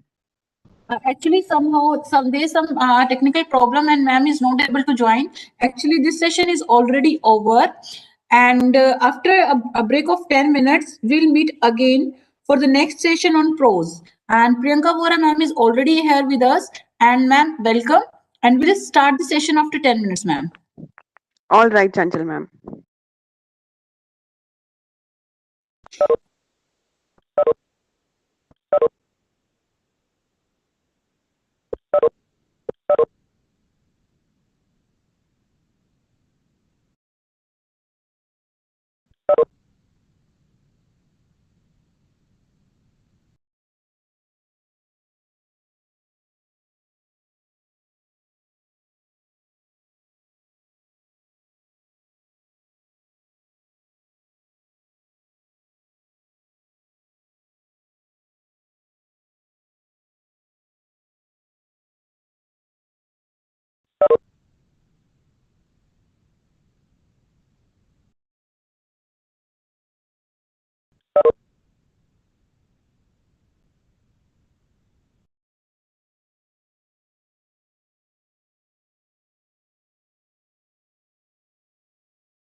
4 हैं नहीं मेरा नहीं, मेरे को तो transfer करना है। Madam का मैम की तो प्रमोशन हो गई। ये टैग हो गया। हाँ ये टैग में तो क्या बन गई जाके मैम। हाँ। मैम असिस्टेंट प्रोफेसर ये इसीलिए ऑर्डर करना शुरू कर दिया। वो देख लो ऑर्डर मैंने देखी ये हो गया। एक मिनट ध्यान रखना।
So,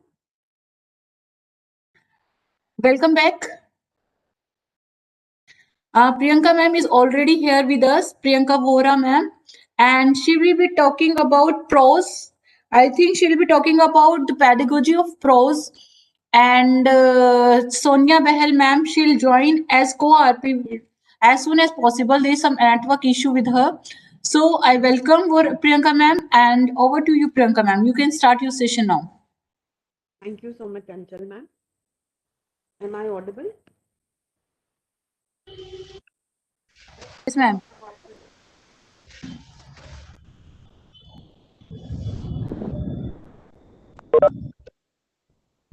So in case ma'am, Sonia ma'am is not able to join, I have requested a co-mentor. If she joins me, I'll request you to make her co-host as well. Ma'am, if it is possible, then it's fine. Otherwise, I'm here. Definitely, ma'am. Sunita ma'am has joined. No, not Sunita ma'am. It's Amita Budhiraja. I have requested her to join. I'm waiting. But nevertheless, I'll start my session. Fine. So I'll just give me a second. I'll start sharing the content.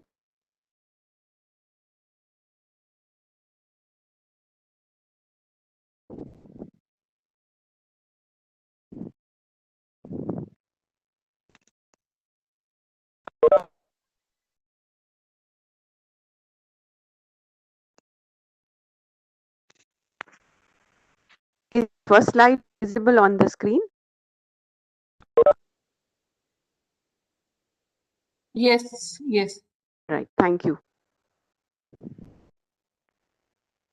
So a very good afternoon to all. And since most of us are here, so we can start with the session.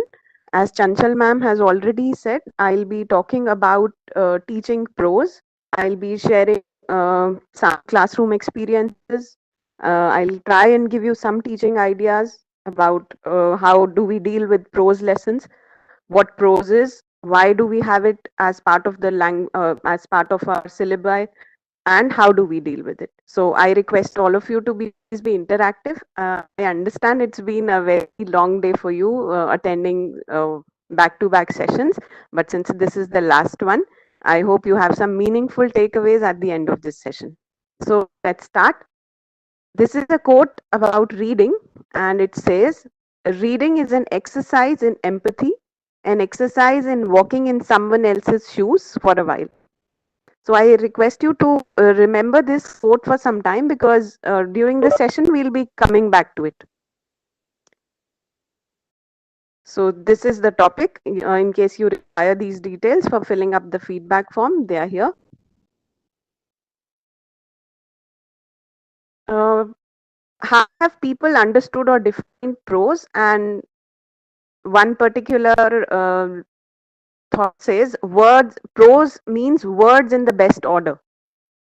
Another one says if poetry sings, then prose talks. And if I'm not wrong, you have had session on teaching poetry as well just today morning itself. So some idea about what prose is.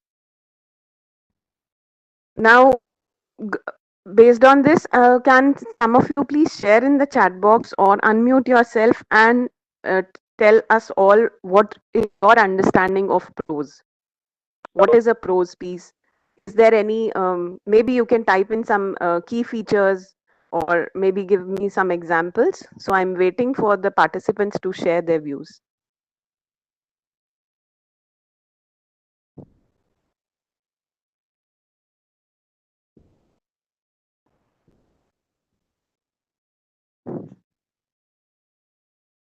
How do we define prose? Let's do a little brainstorming about it.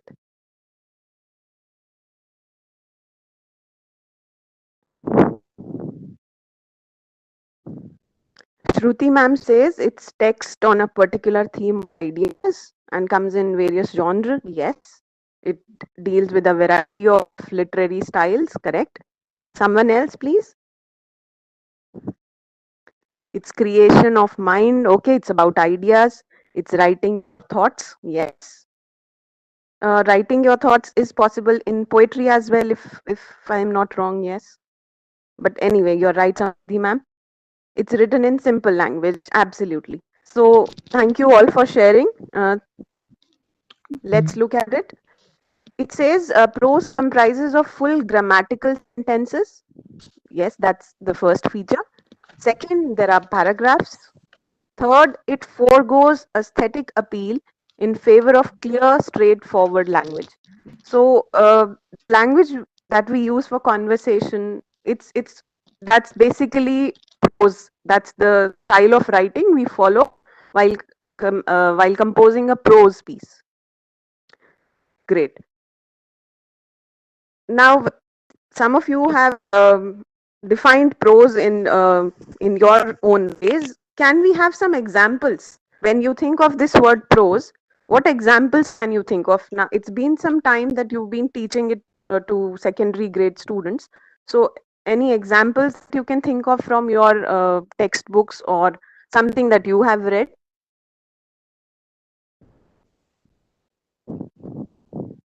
I want the others also to participate.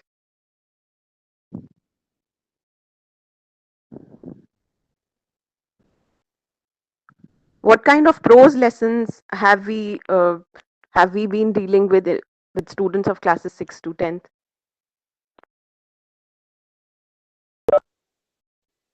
Okay, you are giving me some names of the lessons. Sunanda ma'am says a letter to God. Tanvi ma'am says it's Madam Rides the Bus. Yes, class 10th chapters. Okay. Did anyone want to speak? Was there anyone who's trying to say something?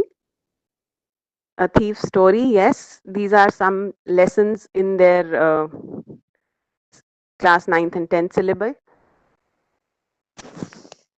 Prose are all the short stories, the drama, and other textual material other than poetry that we have in our syllabus. They can come in two forms, fiction and non-fiction. So whatever Absolutely. is there apart from poetry, those come under the heading of prose. Okay, so I pick up a few words from what you said. It'll be short stories, drama. You talked about fiction and non-fiction and everything other than the poetry lessons. Absolutely. Thank you, Shruti ma'am, for leading us to what I wanted to convey. In front of you, you have an image and it says as part of there are certain words highlighted. Does any one of you know that what's the word for such an image or such a graphic that you have on the screen? Anyone who has an idea?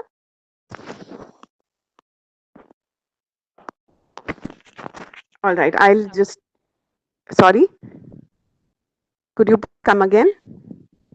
It's word cloud. Okay, the word cloud also, it's also called a wordle, Wordle. Yes. May I know your name, ma'am? I am Shruti. Okay, Shruti ma'am said it's a word cloud, yes, and we also call it a Wordle. It's a web-based tool, and you can input, you can enter some words, and you can create a graphic like this. So, looking at this, we have in any prose piece, there are stories, you said, then there are themes, then there's communication, there's a presentation of views, there's empathy, there's understanding, there are questions, there are answers. So all this comprises of any prose piece. And just mentioned a few minutes back by Shruti ma'am, we can classify this into two categories. So we have fiction and we have non-fiction. When it comes to books, there's an easy way to quickly classify all of them into two categories and say that some are fiction, while the rest are non-fiction. The same can also apply to television, plays, films, but the terms fiction and non-fiction are mostly heard in context of literature. So just a quick read through about these two definitions. Shruti ma'am, can you just help me read these in blue and red? The definition of fiction and non-fiction, please. Yes, ma'am, sure. So for fiction, it says when you are talking about fiction, you are talking about the plot, the characters, and the setting that are created the By the author, right? So by the these are the features of any fiction, right? Now we come to non-fiction. So when we Could you talk read about, aloud, please? yeah, sure. When we talk about non-fiction, it refers to stories that are based on events that actually happen in reality. The characters are real people. Okay. So in non-fiction, the most important thing is that it's about the real life incidents and it's about real people. Right. Thank you, ma'am. Now, why do we teach prose? Why is it an important part of language acquisition or language development? Why is it so necessary? Please share your views, and then we'll move on. We'll move on to more examples. But why is it important to teach prose? What is its value or importance in language development or language building?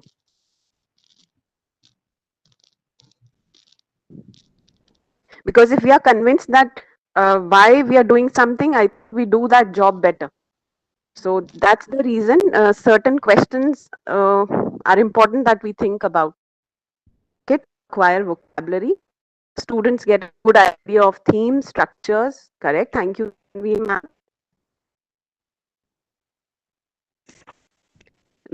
Empathetic. Okay, comprehensive meaning, right? For expanding thoughts. Thank you, Sunanda ma'am, Ruby ma'am. Yes, it's about vocabulary enrich.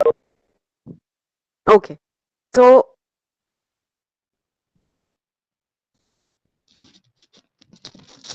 please ignore this at below the arrow and try and focus on learn to read and read to learn. So in the primary grade, so to say, it's all about learning how to read. We start with reading words, we start with identifying sounds, then we move on to reading sentences. So the child just learns to read, and gradually we give them textbooks, we give them a lot of material to learn new things. So there's a shift from learning to read and reading to learn, and prose is one such tool that help us as teachers and our students to gain an idea of things around them, about the world, as the world how it is, and the kind of experiences people go through. So that's one reason why we teach prose, why we use prose for learning a language. And then we have is how do we bridge the gap between language and literature? We have language dash literature. How do I fill it? What kind of a preposition I can use? Am I using language at literature? Am I using language in literature? Or is it language through literature? So would any one of you like to say something about language and literature connect?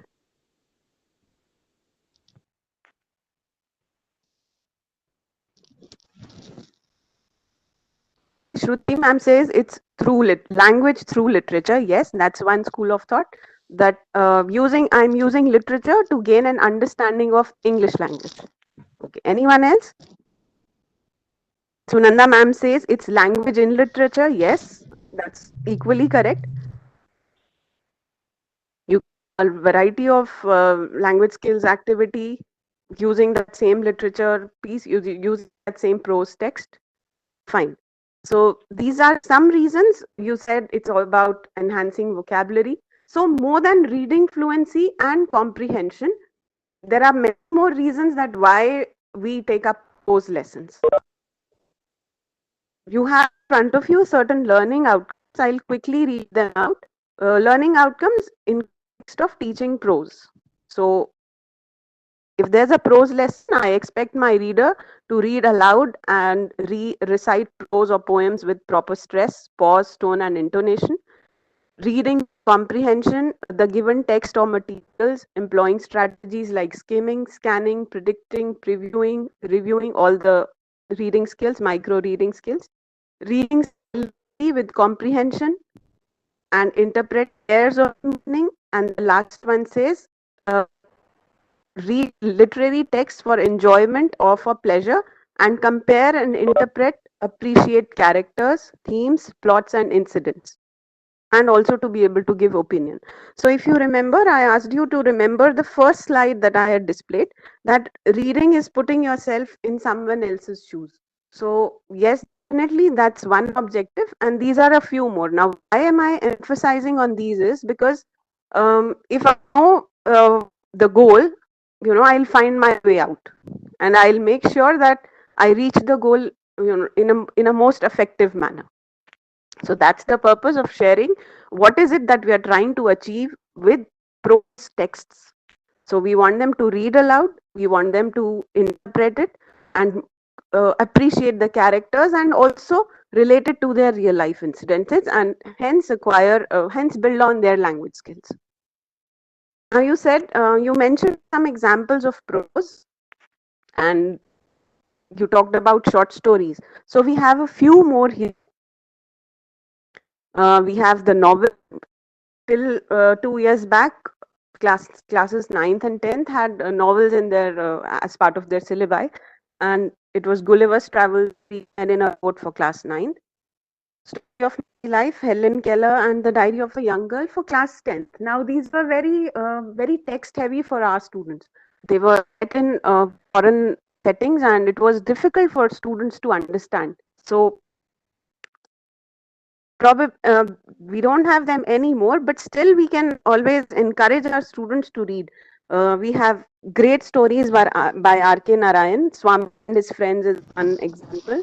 Then we have Ruskin Bond, Adventures of Rusty. These are all set in the Indian context and very relatable for our students. So why am I floating these names, authors or not? Because most of the time when we have to assign some homework for summer vacations or any other vacation, how about asking the students to just read one of the stories by R.K. Narayan? And these are very enjoyable, and these are a favorite with many of us as well. And there are a lot of online videos also available, which can watch. Another thing that has worked well in my classroom is showing these to the students using a projector in the school. Now that most of the schools have a mobile projector called Kayan, maybe some of you are familiar with it. So we can always screen a film or a story, and the children just love and enjoy watching it. So one way to encourage students to read. Second example is we have some biographies in our syllabus as well, classes 9th and 10th. We'll be talking in detail, yes. Savita ma'am says Wings of Fire. Okay, my child, the lesson in class 9th. we'll be talking about these in detail. Then there's one play in class 9 and one in class 10 at the end of of their main course book. Then we have some memos. There could be essays. There are travel logs. Kathmandu is one example from class 9. Then there's glimpses of India also. Yes, Savita ma'am says the proposal, and that's a play, absolutely, for class 10th. Then short stories. We have quite a few short stories. There's a speech also. In class 10th, you have a lesson called A Long Walk to Freedom, and it has a short speech by Nelson Mandela. There could be articles, there could be famous articles on social issues or environmental issues that are part of your syllabus. So these were some examples that we talked about. Moving on, can we categorize these examples into fiction and non-fiction? Yes. So it's a recapitulation of what was there in the previous slide. So fiction can comprise of short stories, fairy tales, folk tales, novels, fables. You have The Ant and the Cricket in class 8th. That's a fable. Then legend, you have the poem Legend of Northland in class 9th. Although it's a poetry lesson, but again, that's an example of a legend. Then we have non-fiction. You can have personal narratives, you can have autobiographies, you can have biographies. Right. Um, all of us face a little, face many challenges when we are teaching prose. So let's have a quick response from you as to what kind of challenges that you face when you take up literature lessons in the class. So you can unmute yourself or type in the chat box.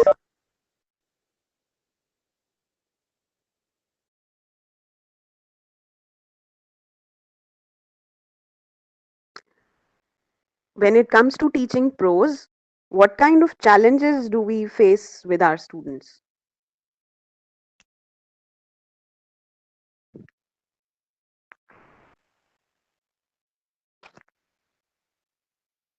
Or is it a smooth ride when we are transacting prose?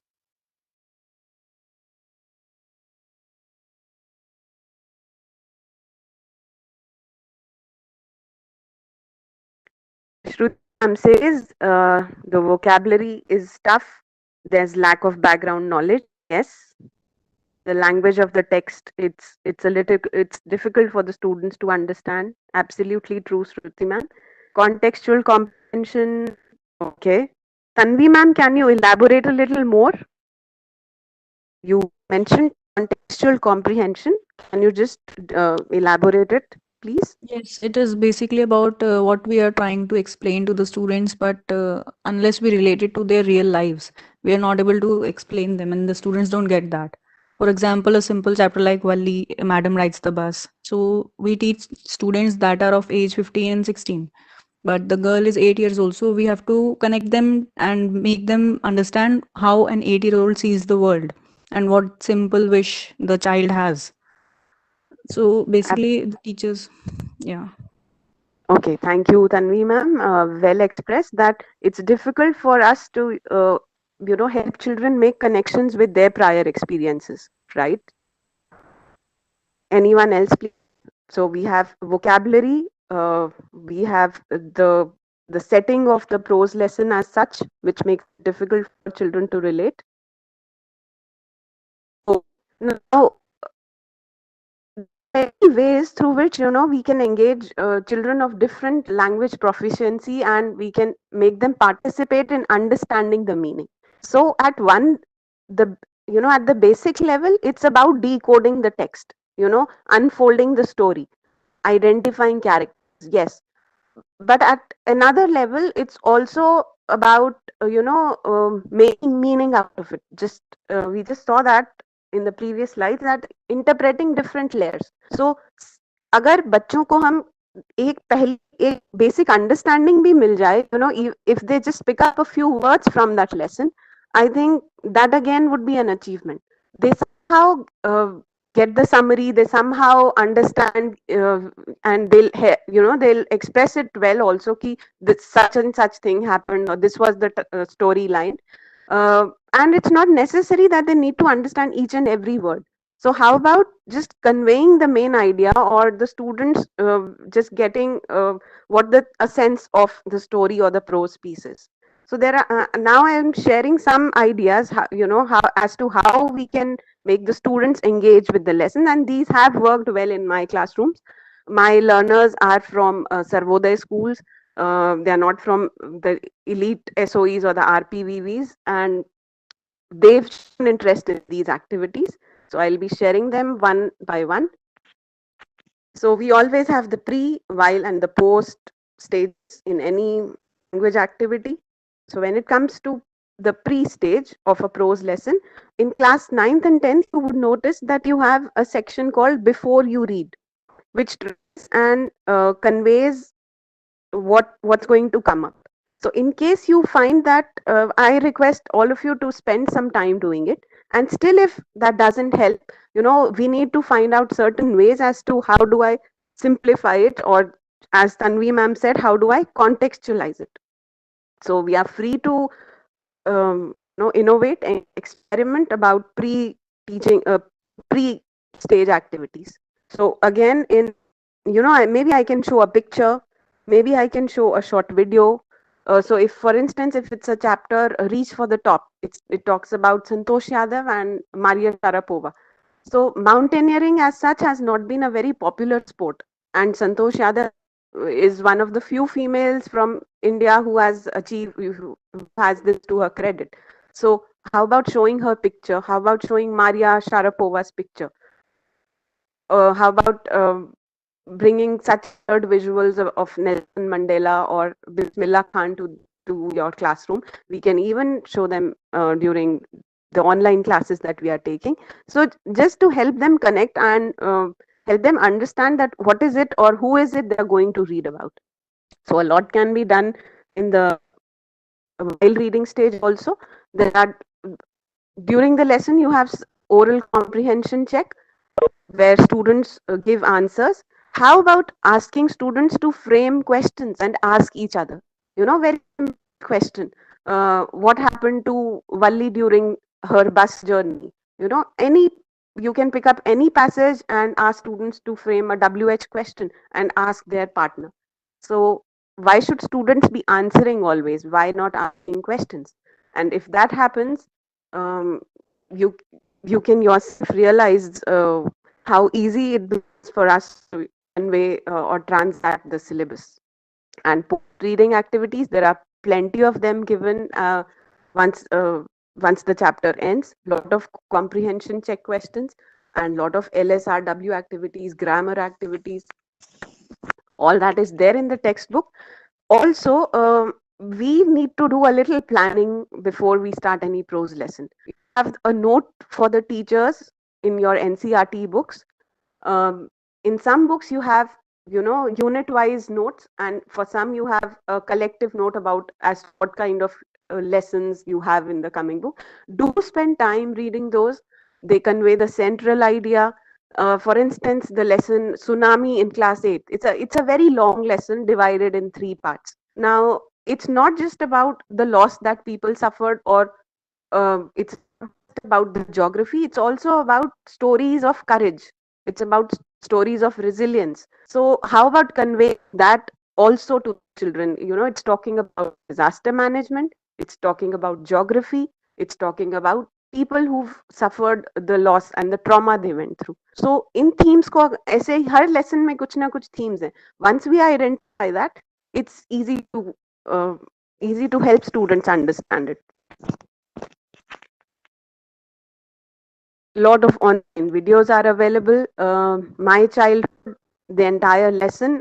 In fact, I would request all of you to visit this website called bookbox.com, and it has the entire story about Abdul Kalam's childhood and thereafter how he went on to study.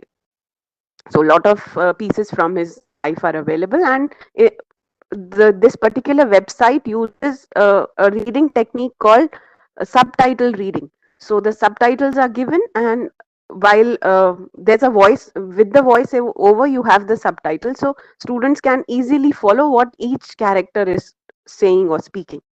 Then Diary of Young Girl also, since it talks about Nazism or World War II, it's it's set in it's a historical lesson, easily understandable कि Nazism क्या था या Germany during the time of second world war कैसा था या holocaust क्या था तो lot of material also there online.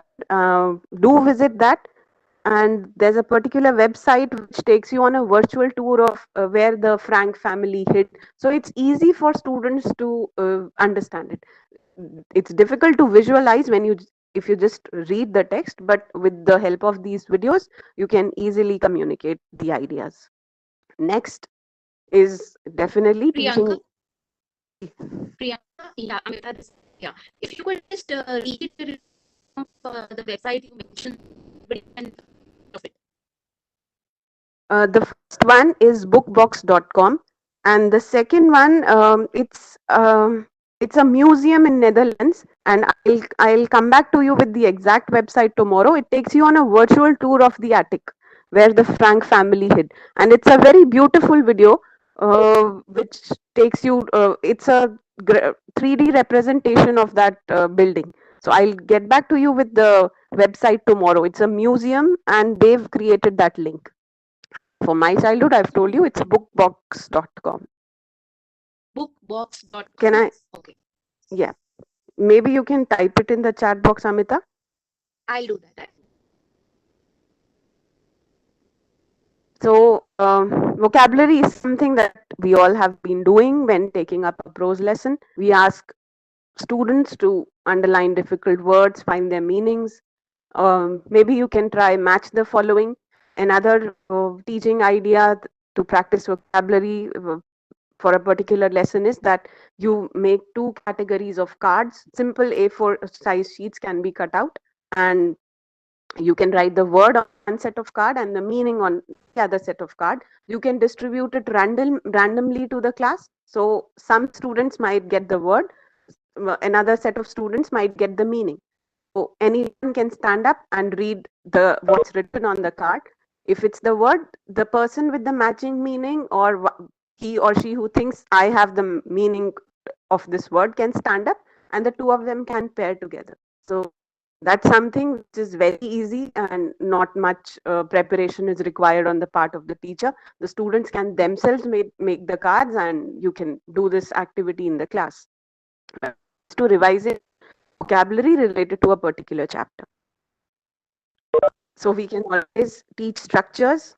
Maybe after the lesson, you have a class discussion, and you can focus on I have, she has, they have, certain structures like these. Lots and lot of LSRW activities. We'll elaborate upon these in the next session also. They're also already there at the end of the chapter. So just do read them. You might find some of the activities difficult, but you can always reduce the complexity level. Then contextualize grammar activities. You had a session before this about teaching grammar. For instance, if teaching prepositions. Now, if you look at the chapter, The First Flight, the first part is about a young seagull. It's a bird. It's about how the bird takes its first flight. So you can pick up a passage and just read the prepositions, and after you've read that, you can ask the students to fill in the prepositions again. Maybe you can give them certain options. So this way you're revising the lesson also, and you're also teaching them grammar. And it's easy for them to attempt those grammar answers because they've just read the chapter in their textbook, and they also have the answers with them. So it's a low stake assessment for them. There's nothing much to fear about कि अगर मेरा answer गलत हो गया तो I have the answers. And such simple activities can be done. You can do that using tenses also. So this is what I mean by contextualized grammar activities. Role play and dramatization I'm sure must have been dealt with. And to say that role plays have worked wonder in my class. Children are so excited once it's announced that you have to present, and in groups they are ready to do it anytime. I remember children bringing in props while presenting it in groups. So they're ever so excited to just dramatize it in the class. Silent reading, yes, this can be done as well. If not with that particular prose lesson from the syllabus, maybe once in a month when they have their library period, just select a few good English easy level appropriate textbooks for them and ask them to read it silently. And many activities can be done based on this. Ask them to retell the story, or just summarize the main ideas. Then characterization. Now, a lot of stories, lot of lessons have important characters. How about talking to them? How about discussing their qualities? And another strategy is asking students to sketch the characters. After you've read about a particular character, maybe children can draw a pencil sketch and show it to the class. There are students. I'll just share one of my classroom experiences, though it's about a poetry lesson. It's the poem "The Tale of Custard Dragon," and I was doing it in class 10th. And one of my very passive students, I always thought that somehow this particular student is not interested in my class. And after I finished the poem, I saw a beautiful sketch of the pirate with all features that were described in the poem, and that particular student had, while we were discussing it in the class, and Vishal seemed passive, but he was busy sketching that pirate in the class. So I've seen children getting interested in drawing and sketching.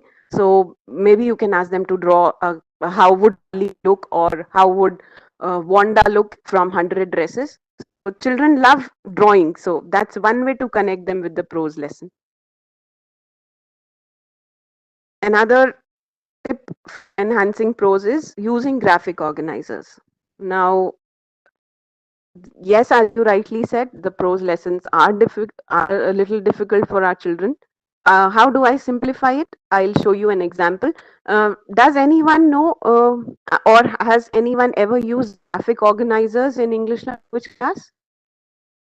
You could type a yes or an or experience, or you could unmute and share.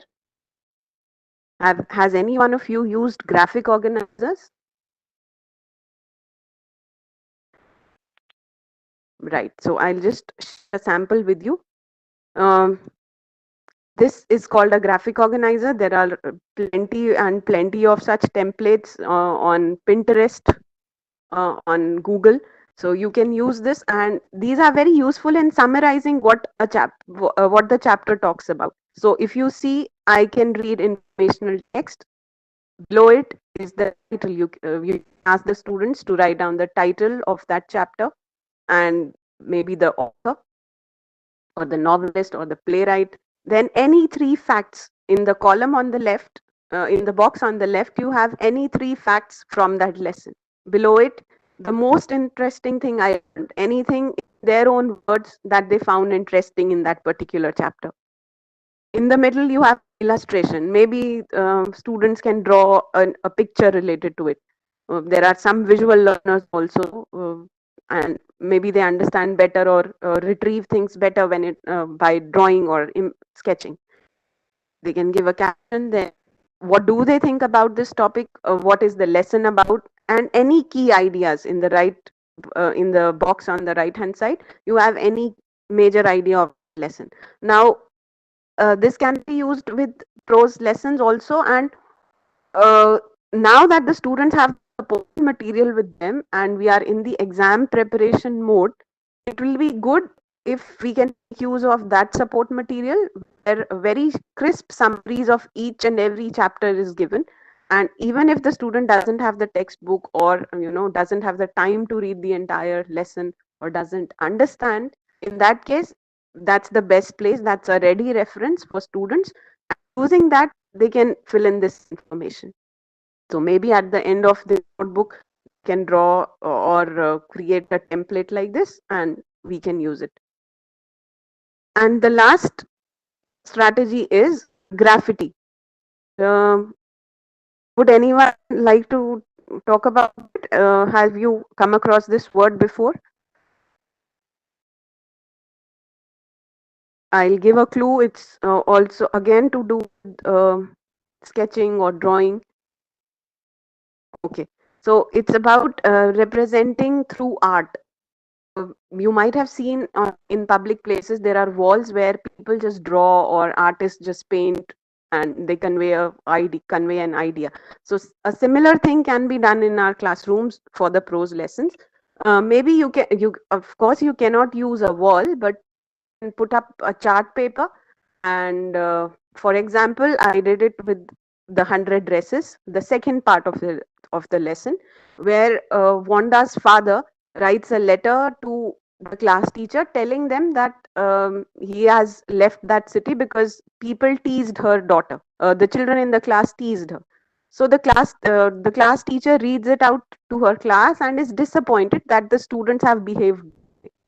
So how do I use graffiti in this? What I can do is I can put up the chart paper in class and ask students, imagine you are Wanda's classmates. Now that you have heard the letter from her father, um, you feel sorry for the way you have behaved.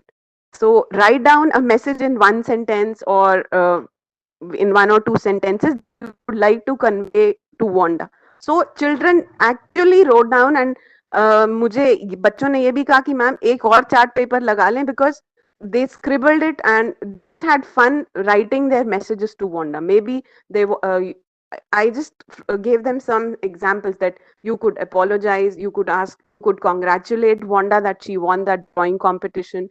You could just ask her to come back to the school. बस ये 3 examples देने की देर थी and students just started writing. Yes, it was grammatically incorrect, but not a problem. At least somehow I could anchor them to this lesson. So these are certain ways through which I can just involve more and more children. So a few more extension activities that we can do. It's a for the lesson called Kathmandu, though it's not there in the syllabus for this academic year, but you can ask students to make a travel brochure. So about they explore about the food, the culture, how do you reach that place, the kind of climate they have. Then another one, Madam rides the bus, and we can ask students to make foldables. Again, it's something similar to what we have in the graphic organizers, and students again enjoy doing this. You have some samples in front of you.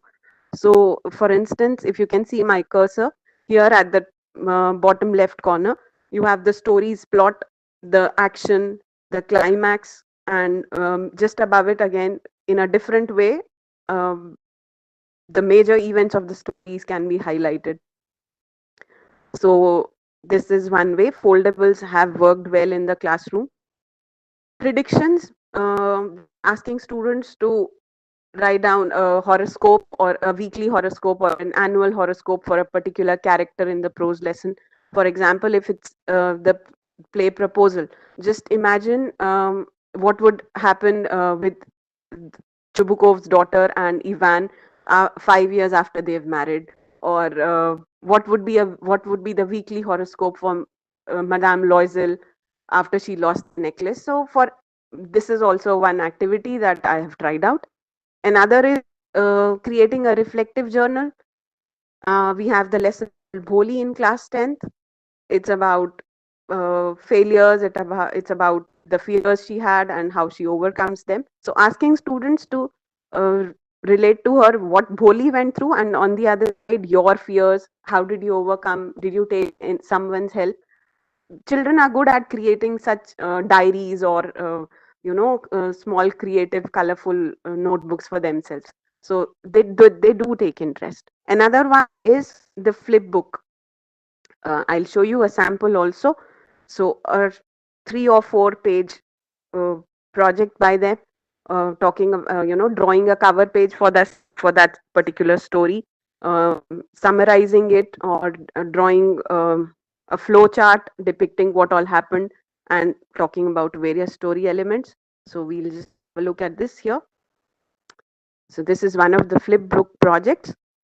We can try this out as well. You can have the students draw a cover page on any image that introduces the lesson. You can talk about the storyline. You can talk about the plot diagram that first they got an invite, second they got ready, third they lost the necklace, and fourth how they struggled hard to replace that amount. So you can have you can always make a plus or a minus to such projects or activity. I For today I'll end here, and I found this interesting quote by Virginia Woolf, and she said that if the poet gives us a sense, takes the mold of the body and mind entirely. So thank you so much for being here, and I hope you have some takeaways with you. Thanks a lot. Thank you so much, Amita, for being there as my co-RP, and thank you so much, Chanchal ma'am, and over to you. Thank you, Priyanka ma'am. And it was really a nice session, and I hope everybody enjoyed it a lot. And thank you all the participants. Thank you, Amita ma'am, and thank you all. See you tomorrow at 9:30. Thank you.